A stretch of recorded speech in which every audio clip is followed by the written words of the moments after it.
Bonsoir et bienvenue dans ce nouveau numéro de Cyberéthique. Ce mois-ci, nous allons parler de la gestion de crise. Comment doit-on agir face à des attaques cyber et peut-on s'y préparer? Quels procédés sécuritaires doit-on actionner? Y a-t-il des réflexes de protection à adopter? Pour en débattre, j'ai le plaisir de recevoir Marcel Tsumbul, CISO à la Poste, et Raoul Diès, notre expert cyber. Mais tout d'abord, élément de réponse avec Albert Rossier, directeur du Master en Management de la sécurité des systèmes de l'information à la HEG Genève.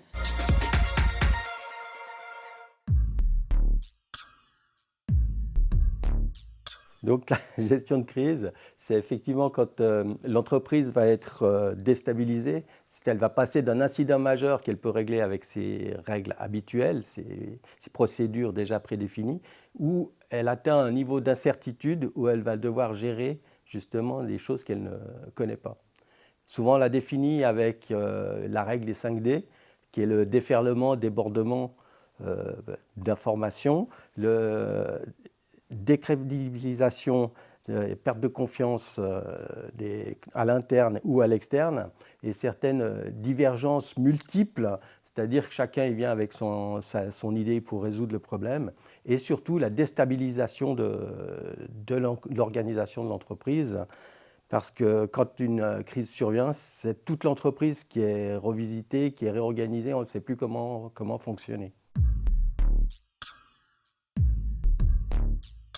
Alors justement, dans un événement où on passe en crise, on va mettre en place une cellule de crise, c'est-à-dire regrouper un certain nombre de personnes, de compétences, et on va essayer de la structurer et on va attribuer des rôles à ces personnes. La tâche principale de cette cellule de crise, c'est de concentrer, de recenser toutes les informations qui viennent de l'extérieur, de l'intérieur de l'entreprise, d'en faire des synthèses et de les remonter à l'état-major qui lui va prendre les décisions pour savoir ce qu'on fait réellement. Mais donc cette cellule de crise concentre cette information et fait des recommandations à l'état-major.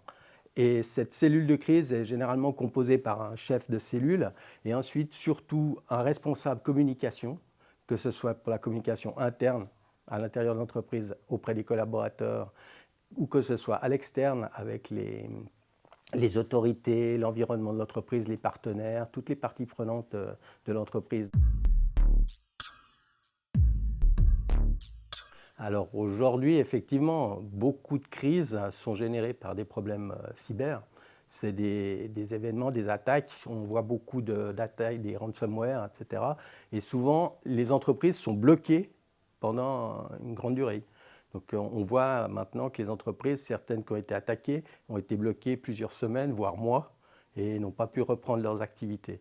Alors pour les cybercrises, justement, on essaye de se préparer d'avance pour essayer de les limiter, mais le jour où elles surviennent, il faut vraiment communiquer, il faut créer, il faut provoquer ces cellules de crise pour communiquer auprès des différentes instances, à l'interne et à l'extérieur. Parce qu'on voit souvent qu'avec les attaques cyber, les ransomware, il y a souvent une déstabilisation des collaborateurs au sein de l'entreprise. Et pour retrouver cette confiance en l'entreprise, c'est souvent très long et difficile. Raoul, voulez-vous rebondir sur ce que nous venons de voir? Oui, merci Jenny. Pour moi, l'essentiel, c'est qu'une crise génère un niveau d'incertitude très élevé. Et donc, pour éviter de se trouver dans une situation ingérable, il faut se préparer. Marcel Tsumbul, comme indiqué, vous êtes CISO à la Poste. Que doit faire le géant jaune pour se préparer aux cyberattaques? Alors la Poste vient d'être attaquée environ 100 fois par mois. Et nous disposons d'un dispositif de mesures de défense très vaste. En outre, nous avons 80 collaborateurs dans la cybersecurity.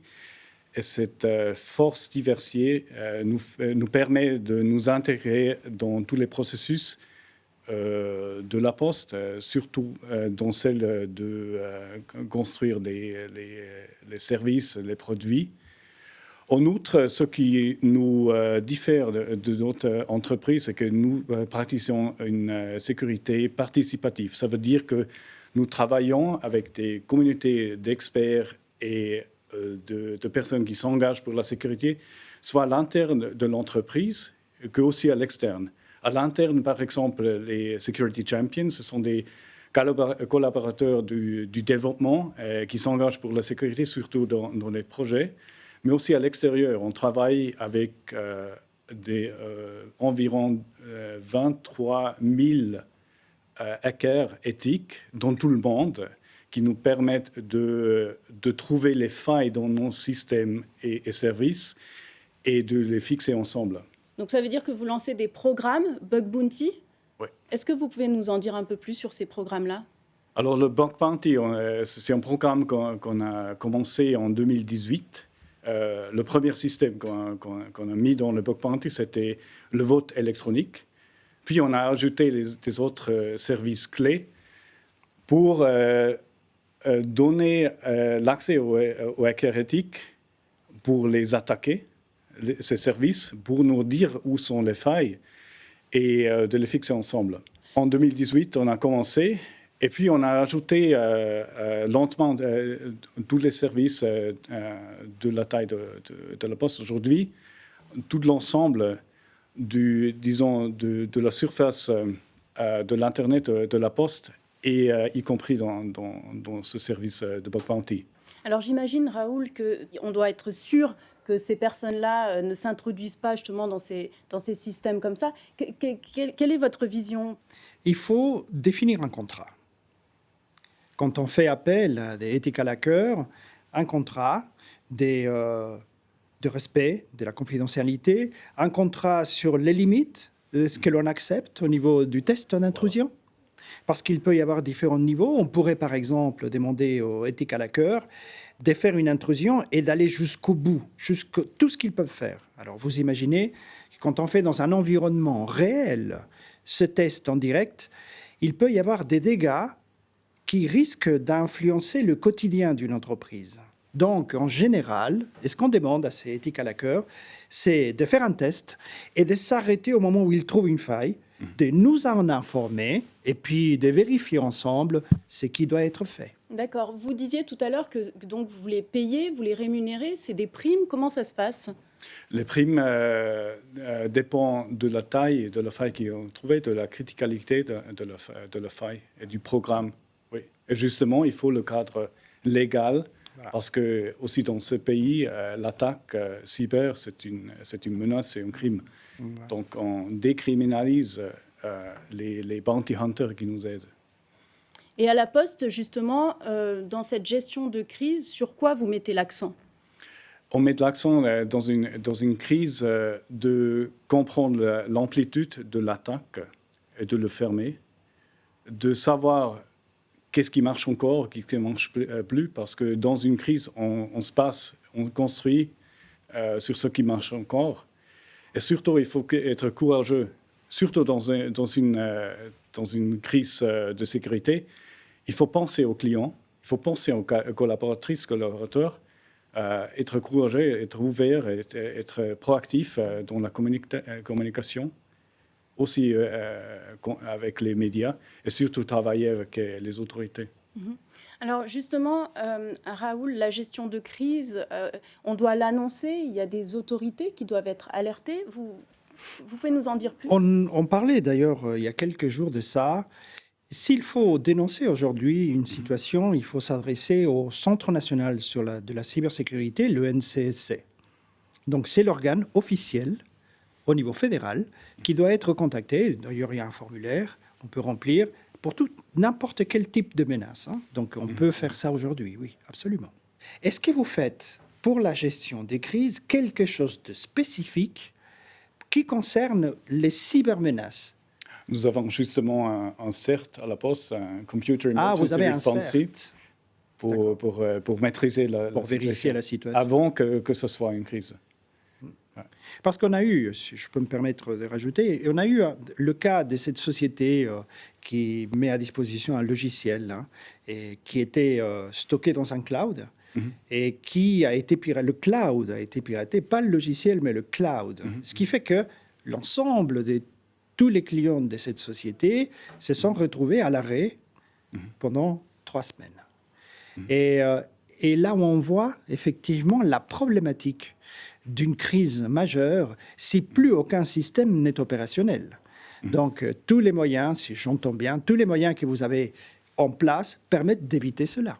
Et de continuer l'activité quand bien même il y aurait des cyberattaques. Il faut, ce qui est important, le cas le démontre, c'est de travailler ensemble avec les fournisseurs, par exemple, de savoir comment eux, ils se protègent. L'entreprise cloud que vous avez, dont vous avez parlé, il faut connaître les gens avant que ça arrive. Nous, par exemple, nous sommes en contact avec tous les fournisseurs critiques de la Poste. Nous savons comment ils se protègent. Ils protègent nos données, les données de nos clients chez eux. Dans la crise, on tombe toujours sur les personnes qu'on connaît. C'est une des clés de se préparer pour une crise, de savoir avec qui on travaille ensemble. Donc c'est vraiment un travail de collaboration avec toutes les parties prenantes. Vous organisez des sortes de réunions tous ensemble ou c'est au cas par cas avec chaque fournisseur? Comment ça se passe? On fait aussi des audits chez les fournisseurs pour savoir plus sur leur maîtrise de sécurité. Et pour nous, on fait aussi des exercices de crise. Marcel Zumbühl, Raoul Diez, merci à tous les deux pour vos éclaircissements. Quant à nous, nous nous retrouverons très prochainement pour un nouveau numéro de Cyberéthique.